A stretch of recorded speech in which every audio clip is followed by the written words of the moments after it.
no way to be a perfect mother, but there are a million ways to be a good one. Today, we observe an exceptional day right across the globe. It is Mother's Day. It's a day set aside to honor mothers, grandmothers, great grandmothers for their contribution to family and society. Of course, there are many words you could use to describe a mother, but one coming to me right now is precious. And we have such mother with us on set today who will be sharing with us her exceptional and phenomenal story. Michelle Chung, thank you so much for joining us here today. My pleasure to be here.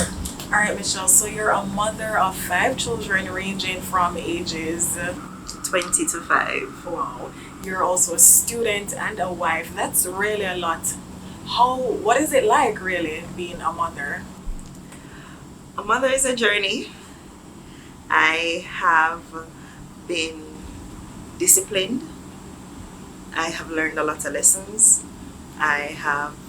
It's been hard, and it has also been wonderful. So it's a complete package.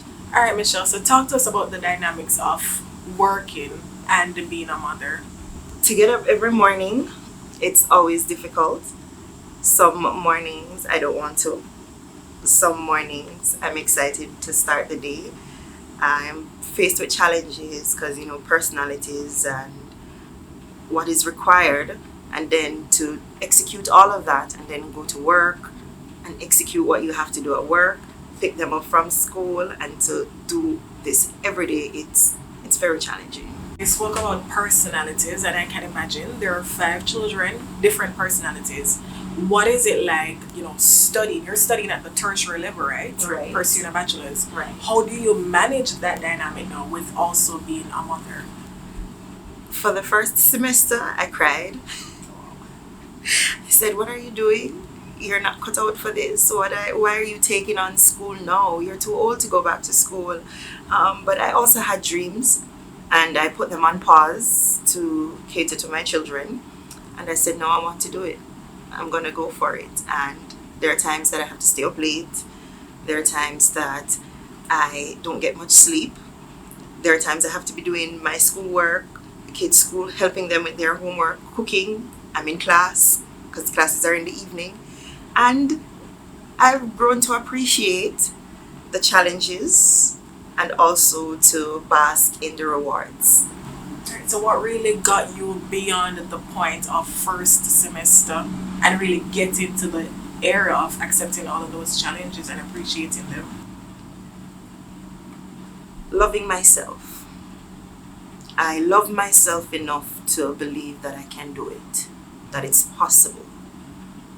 Whenever I have the doubts, I encourage myself, I motivate myself, and I also look to others that are doing it. Michelle, tell us about some of the challenges that you faced as a mother. My first 2 kids, their father was murdered, which was a very hard part for us to take How on. did you manage that? My faith in God. I was not able to cope.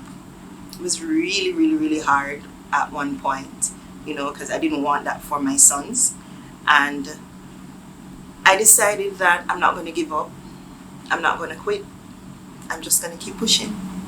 So what lessons have you learned as a mother parenting 5 children right now? Motherhood is not a burden. It's a journey. And if you draw from motherhood the lessons that you can learn by being disciplined, by following through on your promises to your children and giving them that love, even if you don't know how to, it will just all work out. Right. Of course, you understand that everyone's journey is different, but I'm sure there are mothers juggling some of the very things that you're juggling. What advice would you give to those mothers? My first realization was that they didn't ask to come here. And I see a lot of young mothers, they want to do everything without taking care of what the core responsibilities are.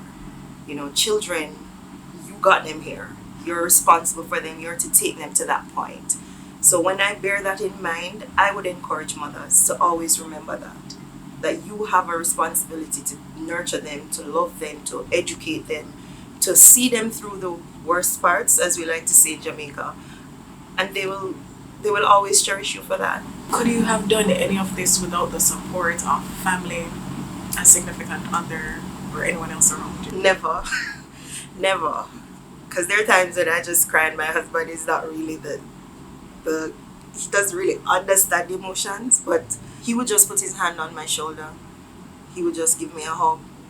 And that would have been enough, because I know that he's there. And I have a wonderful mother, sister-in-law, brother, sister. I have a great support system that always encourages me, friends that push me to go beyond what I believe is possible for me. Alright, Michelle, thank you so much for sharing with us your strength and wisdom and just stories of being a mother. It was really a pleasure having you. Thank you. It was my pleasure to be here.